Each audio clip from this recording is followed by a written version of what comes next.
Fans have known for months that Echo was in all likelihood going to be another Marvel disaster, not just based on how things have been for the MCU lately, but also because everything we found out about this series. The fact that they desperately wanted to cancel it, but couldn't because they virtue signaled so hard. They made sure everybody knew the reason they were doing an Echo series was because they need more representation in the Marvel Cinematic Universe. That's certainly gone well for them over the past couple of years, hasn't it? But when you have a character who not only is a woman, but also indigenous, and also is an amputee, and also, by the way, is deaf, how could woke Marvel possibly pass up an opportunity to put this person in front of everyone to make a show focused around her? Unfortunately, in the process, it did not go over very well. It was a complete and total disaster. They ended up having to reshoot almost the entire thing, and Kevin Feige was desperate to cancel it, but knew he couldn't because of everything they had talked about, because everything Marvel had said about how important this character was. Well, now in the aftermath of some Marvel Studios executives, saying, we've learned a lot of lessons from all these failures we've had over the past couple years. Apparently, they haven't learned one lesson, that if you just put pointless cameos in things, it's not going to make people tune in. And in fact, it usually ends up diluting the storytelling. But this apparently is one of the things they've learned. Marvel's Echo director attempts to drum up interest in Disney Plus series by teasing a number of cameos. Well, you know what? That's what all the marketing's been about, hasn't it? It hasn't been about, you're going to be so invested in the story of Echo. It's been, oh, by the way, Echo's deaf and Native American. You don't care about her as a person. These are just check boxes. These are reasons you should care about this person on screen. And then, oh, look, Daredevil fight. Oh, look, Kingpin's in this a lot. Isn't that exciting, guys?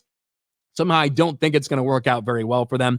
And making what feels like a desperate ploy to get viewers interested in a widely unasked for Disney Plus solo outing, Marvel's Echo director Sidney Freeland has teased the series will feature a number of cameo appearances from across the franchise.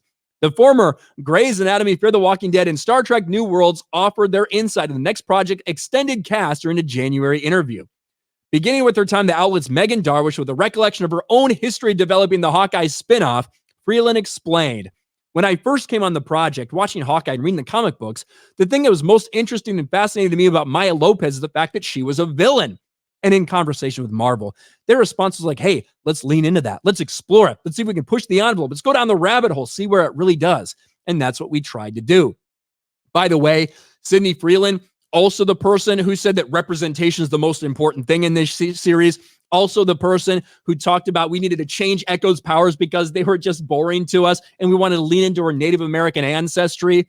I wonder why Sidney Freeland, the person who is a self-described Native American and transgender filmmaker, would possibly want to lean into representation and make a character's indigenous roots more important to them than it actually was in the comics. I can't imagine why that would happen. But anyway, let's continue on. What's great is we don't have these huge cosmic consequences. I actually am totally down for that. Not having massive, galactic level things all of the time. Just having a down-to-earth, grounded series. That's pretty good. That is a good thing. That's something that Marvel does need to learn. It's not the fate of the universe. It's much more human story in scope and scale. But at the same time, we also meant that because she's involved in the criminal world, we want to learn those aspects of her storyline. And then I wanted to get to the cameos right here. Unfortunately for her host, Freeland responded to her inquiry by keeping mum regarding the two heroes' eventual meetup, talking about Daredevil and Echo. However, unwilling to leave Darwish and the public hanging on the topic, the director sidestepped the question by teasing, "There are a number of cameos in our series, and fans of the MCU will see characters of other films and shows that they recognize. But at the same time, you don't have to have done your homework coming into this. People who aren't familiar with the MCU can still come in and watch this." That's what we've heard for everything, right? Every one of these series, they've said that, and every one of them is kind of proven to not be the case because the MCU is just built upon itself. But the idea that they're using cameos, teasing a number of cameos that you're going to be familiar with, it's all in an effort to get people to watch something about a character that no one's actually interested in. 0 people were asking for an Echo spin-off series. 0. No one was heard from when it came to that. Okay, no pun intended. But this is something that they have to do. They have to make it about Kingpin. They have to make it about Daredevil. And they're probably going to use those characters to put a character that no one cares about over. That's what we've seen from the MCU for the past several years.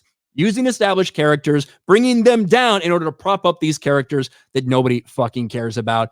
And it looks like in all likelihood, that's what we're going to see. They're already preparing for disaster with this show. The fact that the review embargo does not lift until the second that the show actually comes out in its totality, that's an indication they have no faith in this, that they know it's probably going to be a disaster. That's why they're dropping all 5 episodes all at once.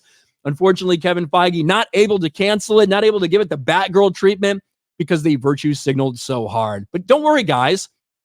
There's going to be cameos. Yay, just what everyone's asking for. More cameos, more pointless, hollow, shallow cameos in the MCU.